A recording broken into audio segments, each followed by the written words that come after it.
In today's video, I'm going to teach you how to back up 1Password and why, 2025, step by step. Backing up your 1Password data is about peace of mind. While 1Password already syncs and safeguards your vaults, an export gives you an offline snapshot you control, useful for audits, migrations, or unexpected lockouts. Just remember, exported data is typically unencrypted, so treat it like a set of keys. Handle it carefully and store it somewhere safe. Let's begin by opening your preferred web browser and searching for 1Password. Look for the official website to ensure you're signing in securely. Once you're on the site, sign into your account as you normally would. Keep your sign-in details private and be sure you're on a trusted network and a device you control. After you're logged in, look toward the upper left area of the interface for the three dots menu.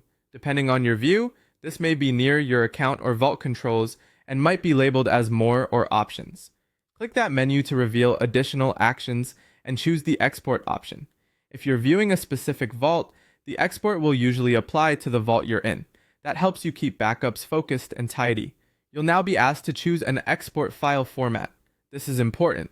A CSV file is widely compatible and easy to open in spreadsheet apps, but it's the least structured and is not encrypted. A 1Password specific format such as 1PUX or similar, preserves more details and is better for moving data back into 1Password or another password manager later.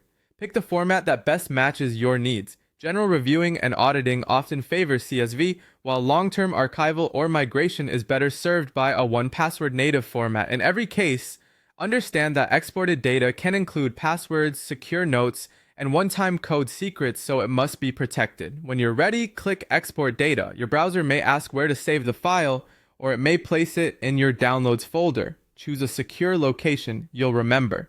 As a best practice, consider naming the file with today's date so you can track versions over time. If you're working on a shared or public computer, move the file to your own secure storage and clear it from temporary locations as soon as you're done. That's it. Your backup is complete. Backing up periodically helps you stay resilient, and understanding your export format helps you restore or migrate with confidence. Keep your export somewhere private, and you'll have a reliable safety net whenever you need it.